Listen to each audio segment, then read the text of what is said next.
कहते हैं कि बुद्धि बाजार में नहीं बिकती है। यह सही बात है।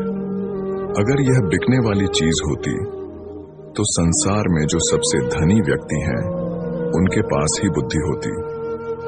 धन से हम बुद्धि को नहीं खरीद सकते, लेकिन बुद्धि से हम बहुत सारा धन कमा सकते हैं। एक समय की बात है, गौतम बुद्ध के कुछ शिष्य इस बात पर चर्चा कर रहे थे कि बुद्धिमान व्यक्ति कौन है, उसके लक्षण क्या हैं और वे कौन सी आदत है जो उसे बुद्धिमान बनाती है। काफी देर तक बहस करने के बाद जब वे एक दूसरे के उत्तरों से संतुष्ट नहीं हुए तो उन्होंने गौतम बुद्ध के पास जाने का फैसला किया। वे सभी बुद्ध के पास पहुंचे और उन्हें अपना प्रश्न बताया। शिष्यों का प्रश्न सुनकर बुद्ध मुस्कुराए और बोले, बुद्धिमान व्यक्ति उसको कहा जाता है जिसके अंदर ये 12 गुण होते हैं। मैं तुम्हें जो 12 गुण बताऊंगा वो बहुत महत्वपूर्ण है। इन्हें तुम बहुत ध्यान लगाकर सुनना, क्योंकि ये वो गुण है जो इस संसार के केवल 1% लोगों के पास ही है। सारे शिष्य ध्यान मुद्रा में बैठकर महात्मा बुद्ध की बातें ध्यान से सुनने लगे। गौतम बुद्ध कहते हैं कि पहला गुण है कि बुद्धिमान लोग अपने मन का रहस्य किसी को नहीं बताते। बुद्धिमान लोग जानते हैं कि जो व्यक्ति आज हमारा मित्र है वह मेरा शत्रु भी बन सकता है।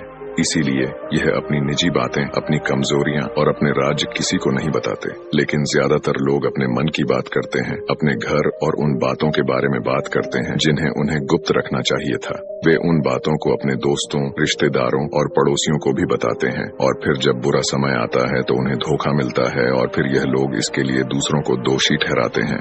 बुद्धिमान व्यक्ति का दूसरा गुण ये है कि बुद्धिमान लोग हर किसी से बात करते हैं। वे ऐसा इसलिए करते हैं ताकि हर किसी से सीखने का अनुभव मिल सके।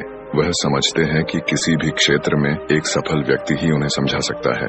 बुद्धिमान व्यक्ति दूसरों की सफलता के साथ साथ उनकी विफलता से भी सीखने की कोशिश करता है और यही वास्तव में सीखने के लायक है, क्योंकि अगर कोई यह पता लगा सकता है कि ऐसी कौन सी चीजें हैं जो काम नहीं करती है तो उसके सभी ध्यान और प्रयास उन चीजों पर केंद्रित होगा जो वास्तव में काम करती है और वह उसे उसके लक्ष्य तक ले जा सकता है।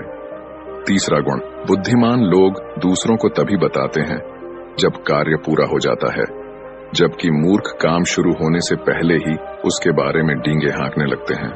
बुद्धिमान लोग समझते हैं कि काम के बारे में बार बार बात करने से आग ठंडी हो जाती है और ऐसे व्यक्ति को अपने भविष्य की कार्यों के बारे में बताने का क्या मतलब है जो हमारे उस काम का हिस्सा नहीं है।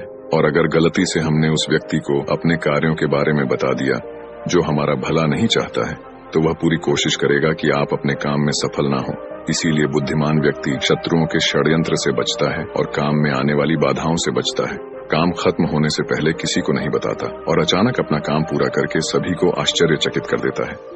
इसलिए ऐसे व्यक्ति से सभी डरते हैं और सभी उसका सम्मान करते हैं।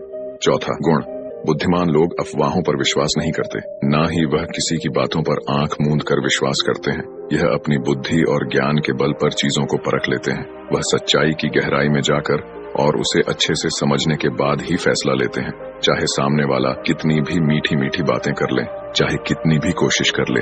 लेकिन एक बुद्धिमान व्यक्ति तब तक उसकी बातों पर विश्वास नहीं करता जब तक उसे सामने वाले की कथनी और करनी में समानता नजर नहीं आती। सीधे शब्दों में कहे तो एक बुद्धिमान व्यक्ति एक तार्किक व्यक्ति भी होता है, यानी वह केवल तथ्यों और सबूतों पर भरोसा करता है। वह केवल जो देखता है और जो सुनता है उस पर विश्वास करता है। वह लोगों के शब्दों के बजाय उनके कार्यों पर ध्यान देता है। इसलिए ऐसे व्यक्ति को धोखा मिलने की संभावना कम से कम होती है। पांचवा गुण, बुद्धिमान लोग हर काम अपने समय के अनुसार करते हैं। वे अपने खाली समय का भी उपयोग करते हैं और इसमें वह सबसे महत्वपूर्ण काम करते हैं। बुद्धिमान लोग समय को ध्यान से अधिक महत्व देते हैं, क्योंकि वे इस बात को अच्छी तरह से समझते हैं कि इस दुनिया में समय ही एकमात्र ऐसी चीज है जो सीमित है और जिसे किसी भी तरह से बढ़ाया नहीं जा सकता है। इसीलिए वह अपने हर काम की एक सूची रखते हैं और उसे समय पर पूरा करने का प्रयास करते हैं। बुद्धिमान लोग जीवन में आलस्य और टाल मटोल को अपना सबसे बड़ा दुश्मन मानते हैं। इसलिए वे कभी भी खुद को इन 2 आदतों का शिकार नहीं होने देते। किसी काम को टालना कभी भी इंसान को आगे नहीं बढ़ने देता। यह